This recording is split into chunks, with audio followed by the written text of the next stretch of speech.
Segundo problema, se o índice for ímpar, a raiz pode ser negativa ou positiva. Por exemplo, raiz cúbica de 27 é 3. Por quê? Aqui não é raiz cúbica? 3 vezes 3 vezes 3, né? 3 vezes dá 27, positivo. Então 3 é raiz cúbica de 27. Agora, a raiz cúbica de menos 27 dá menos 3. Muita gente acha que a gente não pode ter raiz negativa. A gente pode sim ter raiz negativa, desde que o índice seja ímpar, né? E naturalmente o radicando também seja negativo. Então, se a gente tiver um radicando negativo com expoente ímpar, naturalmente a raiz cúbica, né? A raiz desse número vai ser um número negativo. Por quê? Olha só. Raiz cúbica de menos 27 é menos 3, por quê?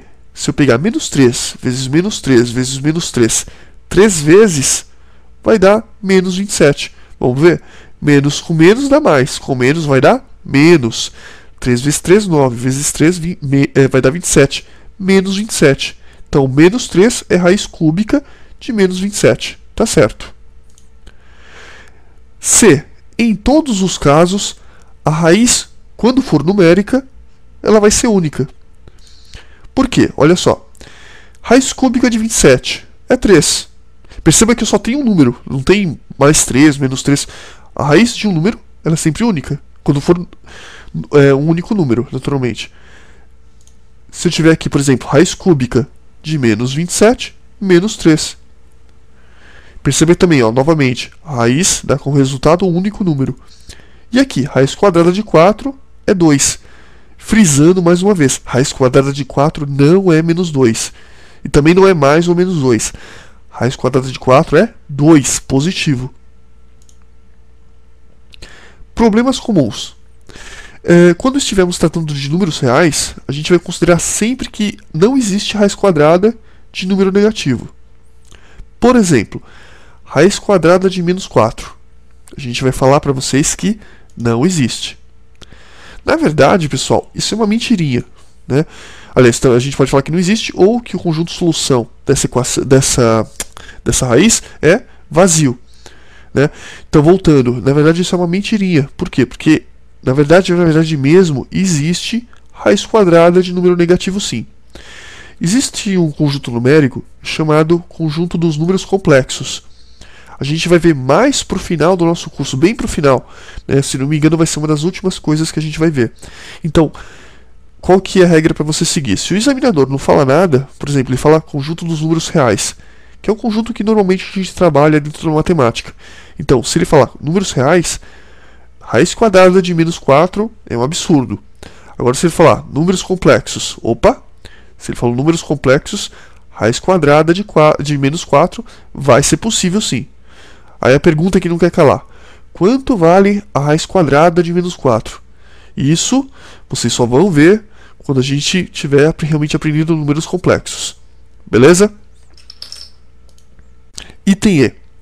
Esse item, pessoal, também ele é campeão de confusão entre os alunos. Então é muito importante você entender esse item agora. Olha só.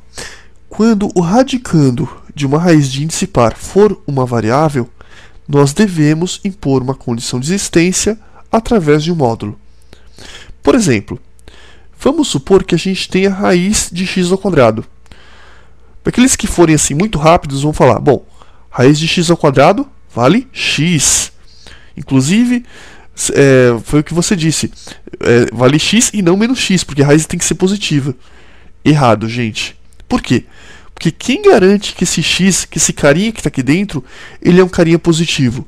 Quem garante que ele é um cara negativo? Por exemplo, se o x for menos 2, eu posso ter como resultado menos 2? Né? Porque se for menos 2, o pessoal corta a raiz corta o expoente, vai dar menos 2. Eu posso ter esse resultado? Não, não posso. Então, o que acontece? Quando eu tenho raiz de uma variável ao quadrado, eu tenho que impor uma outra condição através de um módulo. O que é um módulo? Módulo são essas duas barrinhas que você está vendo no x. Para que serve o módulo? O módulo ele vai permitir que o valor de x sempre seja positivo. Ou seja, ele evita aquele absurdo da gente ter um resultado negativo. Como que funciona o módulo? Parece complicado, mas ele é bem tranquilo. O módulo de um número é o próprio número, se esse número for maior que zero, ou, né, menos o número, se esse número for menor que zero. Por exemplo, vamos supor que você tem um menos 2 aqui. O menos 2 é negativo? É negativo. Então, quando é negativo, o que o módulo faz? O módulo coloca um menos na frente, fica menos com menos vai dar mais. Aí dá um resultado positivo.